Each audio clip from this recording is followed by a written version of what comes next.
नमस्कार, सी न्यूज़ भारत में आप सभी का एक बार फिर से स्वागत है। यूपी बुलेटिन में शुरुआत होगी फतेहपुर से, जहां ट्रिपल मर्डर हत्याकांड में डीएम एसपी से वार्ता के बाद तीनों शवों का हुआ अंतिम संस्कार। आगे बात बरेली की होगी, जहां अखिलेश के अपमान पर आक्रोशित सपाइयों ने दिल्ली की मुख्यमंत्री का फूंका पुतला। और साथ ही आगे चर्चा होगी प्रतापगढ़ की, जहाँ पर बहन के घर कोलकाता घूमने गया युवक हुआ लापता। इन तमाम खबरों पर करेंगे विस्तार से चर्चा। फतेहपुर हदगाम थाना क्षेत्र के अखरी गांव में भारतीय किसान यूनियन के वरिष्ठ जिला उपाध्यक्ष विनोद कुमार सिंह उर्फ पप्पू सिंह, भाई अनूप सिंह उर्फ पिंकू सिंह तथा पुत्र अभय प्रताप सिंह का जिलाधिकारी रविंद्र सिंह, पुलिस अधीक्षक धवल जायसवाल की उपस्थिति में काफी जद्दोजहद के बाद अंतिम संस्कार कर दिया गया। भारतीय किसान यूनियन के प्रदेश प्रभारी अनुज सिंह ने उच्च अधिकारियों से वार्ता के बाद पप्पू सिंह की मां ग्राम प्रधान राम दुलारी सिंह के अधिकारियों से बात कराई। इसके बाद परिजन दाह संस्कार को तैयार हुए। परिजनों को तैयार करने में पुलिस प्रशासन को घंटों प्रयास करना पड़ा। इस बीच पुलिस प्रशासन के खिलाफ जमकर नारेबाजी भी हुई। भारतीय किसान यूनियन के जिला स्तरीय तथा अन्य जिलों से आए पदाधिकारियों ने अंतिम विदाई दी। लोगों को शस्त्र के लाइसेंस, बच्चों की शिक्षा के लिए सहायता, पूरी सुरक्षा व्यवस्था के अलावा अभियुक्तों के विरुद्ध एनएसए गैंगस्टर लगाने, हत्यारों को कड़ी से कड़ी सजा दिलाए जाने के आश्वासन के बाद परिजन दाह संस्कार के लिए हुए तैयार। भारतीय किसान यूनियन के नेताओं तथा कार्यकर्ताओं द्वारा हंगामा किए जाने के बाद रात में ही तीनों शवों का पोस्टमार्टम हुआ और लगभग 3:30 बजे शव गांव आ गए। गांव में पहले से ही भारी पुलिस बल मौजूद था। वहीं कौशाम्बी, हमीरपुर, रायबरेली सहित अनेक जिलों की फोर्स भी बुलाई गई थी। भारी संख्या में पीएसी बल मौजूद था। जिलाधिकारी रविंद्र सिंह, पुलिस अधीक्षक धवल जायसवाल, अपर जिला अधिकारी डॉक्टर अविनाश त्रिपाठी, अपर पुलिस अधीक्षक विजय शंकर मिश्र, एसडीएम अभिनीत कुमार, सभी सर्किल के सीओ सहित उच्च अधिकारी मौके पर मौजूद रहे। सभी अधिकारियों का संस्कार के बाद ही गांव से रवाना हुए। इस दौरान सभी अधिकारी संस्कार के बाद ही गांव से रवाना हुए। इस दौरान परिजन किसी तरीके के दाह संस्कार के लिए तैयार नहीं हो रहे थे। मृतक के परिवारजनों की मुख्य मांग ये थी कि एक तो जो आरोपी हैं उनके खिलाफ कड़ी से कड़ी कार्रवाई हो, कठोरतम कार्रवाई हो, उनको कठोरतम सज़ा मिले और उनको सुरक्षा प्रदान की जाए और सरकार की तरफ से उनको आर्थिक सहायता दी जाए और रोज़गार के अवसर प्रदान किए जाए। तो उनके सभी मांगों के क्रम में आवश्यक कार्रवाई की जा रही है। जल्दी ही उनको प्रशासन की तरफ से पूरा सपोर्ट देते हुए हम कार्रवाई करेंगे। सर, कुछ डिमोलिशन की कार्रवाई भी की गई है क्या? इसमें कुछ लोग थे जिनके खिलाफ कोर्ट से आदेश हुआ था कि जो उन्होंने एक पर्टिकुलर जगह पे सरकारी ज़मीन पे कब्जा कर रखा था, उसका बेदखली का आदेश हुआ था। उस आदेश का आज अनुपालन हुआ। क्या आश्वासन मिला? देखिए, जो भी मांगे पीड़ित परिवार की ओर से या संगठन की ओर से था, उस पर प्रशासन ने सभी मांगों को मान लिया है, जिसमें परिवार की सुरक्षा, परिवार के एक सदस्य को नौकरी, उनको शस्त्र लाइसेंस, इसके साथ ही मुआवजे को लेकर के 50-50 लाख रुपए मुआवजे की बात कही गई। उन सब पे प्रशासन की तरफ से सहमति बन गई है।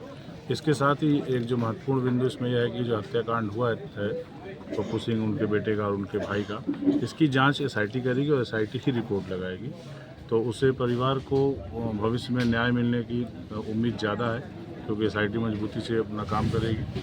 और जो गैंगस्टर हैं जिन्होंने जिन बदमाशों के द्वारा कृत्य किया गया है, उनके खिलाफ शासन एनएसए की गैंगस्टर की कार्रवाई करके उनके द्वारा जो भी अपराध से अर्जित संपत्ति बनाई गई है उसको कुर्क करने का और दस्तीकरण करने का काम करेगा। ये मतलब प्रशासन से बात हुई है और इसी पे सहमति बनी है। अच्छा, ये जो बात सामने आ रही है कि वो चार्जशीट कितने दिनों में पुलिस कहेगी दाखिल करने के लिए? चार्जशीट कोई टाइमिंग दी गई है आपको? चार्जशीट में 1.5 से 2 महीने में हो जाएगा वो दाखिल, जो कप्तान साहब से बात हुई। वैसे तो अमूमन 3 महीने लगते हैं, बट टीमें लगी हुई हैं अरेस्टिंग के लिए या जो भी जिस तरीके से है, तो जैसे कि रफ्तार। तो आप लोग संतुष्ट हैं?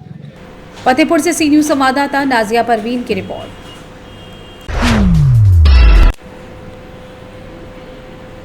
बीते दिनों एक न्यूज चैनल को दिल्ली की मुख्यमंत्री ने एक इंटरव्यू दिया था।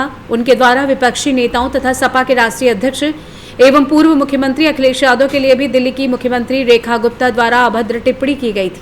इस मामले के सामने आते ही सपा कार्यकर्ताओं और समर्थकों में खासा रोष उत्पन्न हो गया, जिसके तहत पूरे प्रदेश में प्रदर्शन हो रहे हैं। जिस कड़ी में आज बरेली में सपा के संबद्ध प्रकोष्ठों ने संयुक्त रूप से अयूब खान चौराहे पर कार्यालय से जुलूस की शक्ल में पहुंचकर प्रदर्शन किया तथा दिल्ली के मुख्यमंत्री रेखा गुप्ता के दो पुतले दहन किए। प्रदर्शन से पूर्व पार्टी कार्यालय पर आज संबद्ध प्रकोष्ठों की मासिक बैठक पार्टी के जिला अध्यक्ष शिवचरण कश्यप की अध्यक्षता में आहूत हुई, जिसका संचालन महासचिव पंडित दीपक शर्मा ने किया।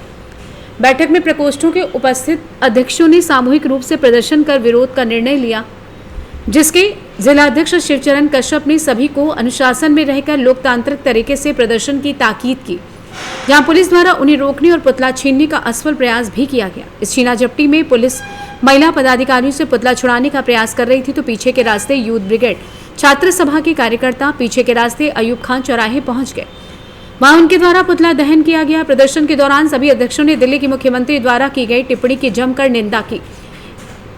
प्रदर्शन में महिला सभा की जिला अध्यक्ष स्मिता यादव, महानगर अध्यक्ष सरताज गजल अंसारी, मुलायम सिंह यूथ ब्रिगेड के जिला अध्यक्ष एजाज अहमद व महानगर अध्यक्ष सचिन आनंद, छात्र सभा जिला अध्यक्ष अविनाश मिश्रा, छात्र सभा प्रदेश उपाध्यक्ष सैयद रेहान, पिछड़ा वर्ग प्रकोष्ठ के जिला अध्यक्ष अनिल पटेल, अनुसूचित जाति एवं जनजाति प्रकोष्ठ के जिला अध्यक्ष रामवीर दिवाकर व महानगर अध्यक्ष सुनील सागर, बाबा साहेब अम्बेडकर वाहिनी के जिला अध्यक्ष ब्रिजेश आजाद आदि प्रमुख पदाधिकारी रहे मौजूद। पुतला दहन किया है, किन मांगों को लेकर? दो दिन पहले दिल्ली की मुख्यमंत्री रेखा गुप्ता जी द्वारा उत्तर प्रदेश के पूर्व मुख्यमंत्री समाजवादी पार्टी के राष्ट्रीय अध्यक्ष आदरणीय अखिलेश यादव जी के बारे में अभद्र टिप्पणी की थी, जिसकी वजह से हम लोग आज उसका विरोध जताया, उसका पुतला दहन किया है। कहाँ पुतला दहन किया था? समाजवादी छात्र सभा और यूथ ब्रिगेड ने मिलकर दोनों के सहयोग से यहाँ चौकी चौराहे पर लोगों की पुतला फूका है। समाजवादी पार्टी से पुलिस के सामने दौड़ते हुए आप लोग पहुंचे, पुतला दहन किया है, क्या करेंगे? मैं अविनाश मिश्रा हूँ, समाजवादी छात्र सभा बरेली जिले का अध्यक्ष हूँ और आज समाजवादी छात्र सभा और माननीय मुलायम सिंह यूथ ब्रिगेड के कार्यकर्ताओं द्वारा जो 2 दिन पूर्व दिल्ली की मुख्यमंत्री के द्वारा हमारे पार्टी के राष्ट्रीय अध्यक्ष माननीय अखिलेश यादव जी के बारे में अभद्र टिप्पणी जो की गई है, तो उसके विरोध में हम लोगों ने आज दिल्ली की मुख्यमंत्री का पुतला यहाँ पे दहन किया है। यहाँ से हम लोग गए थे, यहाँ पार्टी कार्यालय को पुलिस ने घेर लिया था, तो हम लोग दूसरे गेट से निकल करके और पीछे रास्ते से होकर के हम अयूब खान चौराहे पे पहुंचे। अयूब खान चौराहे जाकर के हम लोगों ने दिल्ली की सीएम का पुतला फूका। हम लोग चाहते हैं कि ऐसी मुख्यमंत्री जो इन लोगों ने बना रखी है उसको तुरंत तत्काल निकाल करके बर्खास्त करें। बरेली से सी न्यूज संवाददाता मुकेश सिंह की रिपोर्ट। गाजियाबाद के साहिबाबाद औद्योगिक क्षेत्र साइट 4 में इंद्रप्रस्थ इंजीनियरिंग कॉलेज अपना सिल्वर जुबली उद्भव 2025 का आयोजन करने जा रहा है, जिसमें अलग अलग लगभग 50 विभिन्न तरीके के इवेंट होंगे, जिसमें पंजाबी सिंगर मुनिंदर बट्टर के द्वारा लाइव परफॉर्मेंस भी दी जाएगी। बातचीत करते हुए कॉलेज के निदेशक प्रोफेसर अजय कुमार ने बताया कि इस आयोजन में फैशन शो, डीजे नाइट, नुक्कड़ नाटक, ग्रुप डांस प्रतियोगिता, विजेताओं को सम्मान समारोह मुख्य आकर्षण का केंद्र रहेंगे। साथ ही इस प्रोग्राम में कॉलेज के छात्र तकनीकी प्रबंधन, संस्कृतियों, साहित्यिक, फाइन आर्ट, फन एक्टिविटीज में भी आयोजन किए जाएंगे। जानते हैं इस विषय में professor doctor Ajay Kumar, managing director, और professor doctor Meenakshi Sharma, DSW का क्या कुछ कहना था। Doctor Ajay Kumar, director of Indraprastha engineering college है, और आज इस प्रेस कॉन्फ्रेंस में आप सभी मीडिया बंधुओं का स्वागत है आईपैक के प्रांगण में। जैसा कि हमारी कन्वीनर डॉक्टर मीनाक्षी शर्मा ने बताया, डीन स्टूडेंट डेवलपमेंट ने बताया कि इस बार उद्भव कुछ अलग है, क्योंकि उद्भव पहले भी हम लोग सेलिब्रेट करते हैं एवरी ईयर, लेकिन जो हम लोग सिल्वर जुबली ईयर सेलिब्रेशंस कर रहे हैं वो एक सीरीज़ आज 25 ईयर्स हम लोग कंप्लीट करने जा रहे हैं, तो एक उद्भव एक अलग है। और नेचुरली इसमें जितनी इवेंट्स होंगी और बच्चे पार्टिसिपेट कर रहे हैं, और फुटफॉल्स 3000 से ज़्यादा हम लोग एक्सपेक्ट कर रहे हैं, क्योंकि इस बार not only from the Ghaziabad but वो NCR के जितने भी कॉलेज हैं, from Delhi, from the greater Noida, they are participating in it. Sir, एक चीज़ जानना चाह रहे थे, जैसे अलग अलग प्रोग्राम होंगे, क्या इस बार ऐसा कोई प्रोग्राम आपने प्लान किया हुआ है जिस तरीके की देश में और विदेशों में भी मतलब राजनीतिक उथल पुथल चल रही है? देखिए मैसेज देखिए, जैसा मैडम ने कहा कि ट्रॉपिकल एनवायरनमेंट को लेके हमारा मैसेज है, क्योंकि अगर एनवायरनमेंट क्लीन रहेगा तो that is the main agenda. तो बच्चों ने भी वही उसको चूज़ किया थीम को, और मैडम ने बड़ी अच्छी तरह से सेलिब्रेट किया, और अच्छा प्रोग्राम होगा ऐसा एक्सपेक्टेशन हम करते हैं। आप लोग भी आइए, इसके भागीदार बनिए और इसको सक्सेस बनाइए। धन्यवाद। अंतरिक्ष से वापस लौट कर आए हैं, क्या ऐसा कोई मैसेज देने का बच्चों के लिए कोई ऐसा प्रोग्राम? नहीं, बच्चों को तो देखिए टाइम टू टाइम लोग मैसेज देते रहते हैं क्लास के थ्रू, और इन प्रोग्राम के थ्रू, और ये भी एक मैसेज आएगा नेचुरली, हम लोग क्लासेस में बताएं और अभी भी कहीं ना कहीं बच्चों को इवेंट्स के माध्यम से वो मैसेज जरूर जाएगा जो आपने। थैंक यू, धन्यवाद। Tin student welfare Indraprastha engineering college और इस उद्भव 2025 की कन्वेनर हूँ। और ये उद्भव जो हमारा वार्षिक एनुअल टेक्नोकल्चरल फेस्ट है वो हम 11-12 अप्रैल को आयोजित कर रहे हैं और जिसमें 50 से ऊपर हमारे इवेंट्स रहेंगे अलग अलग कैटेगरी में, कल्चरल, टेक्निकल, फंडू, लिटरेरी। और इसके मुख्य आकर्षण, पहले दिन हमारा बैंड परफॉर्मेंस रहेगा और फैशन शो जिसको हम ग्राजिया बोलते हैं, और उसके बाद बच्चों के लिए डीजे नाइट्स होगी। और नेक्स्ट डे हमारे यहाँ नुक्कड़ नाटक जो कि विभिन्न थीम्स पे रहता है और उसमें हमारा सेलिब्रिटी नाइट होगा। एंड दोनों दिन में लगभग 50 से ज़्यादा आकर्षक इवेंट्स होंगे और 3000 से ज़्यादा फुटफॉल हम एक्सपेक्ट कर रहे हैं। Registrations all over NCR, Delhi आए हैं हमारे पास और बहुत अच्छे कॉलेजेस से बच्चे यहाँ पे एक्सपेक्टेड है हमारे प्रांगण में आएंगे और उद्भव का। हाँ जी, हाँ जी, कल्चरल प्रोग्राम करते हैं जी। हर बार कोई नई थीम एक समाज को मैसेज देने वाली होती है। इस बार ऐसी क्या मैसेज है जो आपके कॉलेज की तरफ से समाज के लिए? सर वो तो डिफरेंट इवेंट्स के माध्यम से, जैसे नुक्कड़ नाटक में हमने थीम्स दी हैं जैसे गर्ल चाइल्ड। और गाजियाबाद से सी न्यूज़ संवाददाता राजेंद्र चौधरी की रिपोर्ट। बता दें कि जनपद हापुड़ के थाना सिंभावली पुलिस ने थाना क्षेत्र अंतर्गत बक्सर निर्माणाधीन पुलिया के पास मिले अज्ञात शव की घटना का सफल अनावरण करते हुए एक महिला अभियुक्ता सहित 3 हत्यारोपियों को गिरफ्तार किया, जिनके कब्जे से आला कत्ल चाकू, एक मोबाइल फोन व घटना में प्रयुक्त कार बरामद हुई। गिरफ्तार अभियुक्त शमशाद ने अपने साथी पुनीत, पत्नी व बच्चों के साथ मिलकर साजिश रचकर अपनी पत्नी से अवैध संबंधों के चलते की थी संतोष नेपाली उर्फ नदीम की हत्या। जानते हैं इस विषय में अपर पुलिस अधीक्षक हापुड़ विनीत भटनागर का क्या कुछ कहना था। पुलिस द्वारा कितनी की गिरफ्तार की गई है और क्या बरामदगी की गई है? देखिए, सिंभावली पुलिस के द्वारा एक बिल्कुल ब्लाइंड केस जो अभी एक घटना लगभग 10 दिन पहले हुई थी, उस पर बहुत त्वरित कार्रवाई, बहुत प्रशंसनीय रूप से इसमें कार्रवाई करी है। आपको याद होगा कि बक्सर नहर के पास में एक व्यक्ति का शव मिला था जिसके गले पर कटे होने के निशान थे और काफ़ी बेरहमी से उसको जो है चाकू से धारदार हथियार से मारा गया था। ये पूरी तरह से ब्लाइंड केस था। वहाँ पर कोई CCTV भी नहीं था उस जगह पर और ये काफ़ी सुनसान वो जगह थी जहाँ पर उसको डाला गया था। पुलिस ने इसमें 4 टीमें गठित करी थी और दिन रात इसमें मेहनत करके 8वें दिन ही इस घटना का खुलासा होने की स्थिति आ गई थी और आज उस घटना को 10 दिन नहीं हुए हैं, लेकिन इसकी पूरा खुलासा हुआ है। घटना का विवरण इस प्रकार से है कि ये जो मृतक है उसका नाम, ये एक नेपाली व्यक्ति है, नदीम उसका नाम है। पहले ये संतोष के नाम से भी दिल्ली में ये बंद हुआ है। कुछ घटनाओं में इसका दिल्ली पुलिस में भी क्रिमिनल रिकॉर्ड है।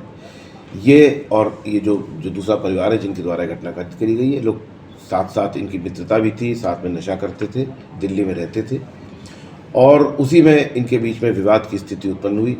एक पारिवारिक एक महिला है, महिला के साथ संबंध को, तथागत रूप से संबंध को लेकर इनके बीच में वैमनस्य हुआ और उसको फुसला करके लाके ये महिला, उसके पति और उसके 2 बेटे और साथ में ये जो 5वां व्यक्ति है, इसकी गाड़ी में ला करके इसकी हत्या इन्होंने कारित करी है। हापुड़ से सी न्यूज़ संवाददाता सचिन सागर की रिपोर्ट। प्रतापगढ़ में पट्टी कस्बे के वार्ड नंबर 10 चिकपट्टी मोहल्ले के रहने वाले अनवर पुत्र शमीउल्लाह अपनी बहन के पास कोलकाता शहर में 3 दिन पूर्व घूमने गया हुआ था, जहां पर पहुंचने के बाद वो लापता हो गया। मामले की जानकारी परिजनों को रिश्तेदारों के माध्यम से मिली तो परिजनों के होश उड़ गए। परिजनों ने सगे संबंधियों व करीबियों से संपर्क किया, लेकिन जब कुछ पता नहीं चल सका, जिसके चलते परिजन हैरान व परेशान हैं। नाम है आपका? सरवर। पिताजी का? समीउल्लाह। क्या मामला है? आप एक फ़ोटो मोबाइल में लिए हैं और बता रहे हैं 2 दिन से लापता हैं। कौन है ये? क्या नाम है इनका? ये मेरा भाई है, अनवर इनका नाम है। हाँ। ये कलकत्ता घूमने गए थे। कब गए थे कलकत्ता? यही 5-6 दिन पहले गए थे। हाँ। तो कल सुबह से गायब है। घूमने किसके पास गए थे? मेरी बहन के पास। अच्छा, बहन के घर गए थे। हाँ। तो क्या मामला हुआ? आप लोग परेशान हैं, शिकायत कर रहे हैं? जो है ढूंढ रहे हैं, उन्हें कोई मिल नहीं रहे हैं। अच्छा, जब अपनी बहन के घर गए थे वहाँ से लापता हो गए हैं? हाँ। वहाँ से आपको सूचना मिली? वहाँ से घूमने गए थे। हाँ। तो गोड़िये स्टेशन हाँ। वहीं से जो है गायब हो गई। उनका पता कुछ नहीं लगा? उनका कुछ पता नहीं लग रहा है कल से। अच्छा, तो आप चाहते हैं कि वो खोजे जाएं, आपको मिलें? हाँ। प्रतापगढ़ से सी न्यूज संवाददाता रोहित जायसवाल की रिपोर्ट। प्रतापगढ़ में पट्टी तहसील क्षेत्र के रामपुर खागल गांव स्थित बाबा कालेश्वर नाथ महादेव मंदिर से 30 अप्रैल को भगवान परशुराम जन्मोत्सव पर मंदिर में स्थापित मूर्ति की प्राण प्रतिष्ठा के पश्चात भव्य शोभा यात्रा क्षेत्र में निकाली जाएगी। कार्यक्रम की रूपरेखा व तैयारियां जोरों पर हैं। वहीं कार्यक्रम में मुख्य अतिथि प्रतापगढ़ जिले के जिलाधिकारी शिव सहाय अवस्थी सहभागिता करेंगे। कार्यक्रम का आमंत्रण पत्र सनातन धर्म रक्षा परिषद राम सेना के प्रदेश प्रभारी अधिवक्ता बिंदेश्वरी प्रसाद पाठक उर्फ बिंदु पाठक व प्रदेश अध्यक्ष प्रवीण मिश्र ने सौंपा। इस दौरान संगठन के अन्य पदाधिकारी रहे मौजूद। प्रतापगढ़ से सी न्यूज संवाददाता रोहित जायसवाल की रिपोर्ट। फिलहाल के लिए इस खास बुलेटिन में बस इतना ही। देश दुनिया की तमाम बड़ी खबरों को जानने के लिए जुड़े रहिए सी न्यूज भारत के साथ। हर खबर आपके साथ, आपके हाथ।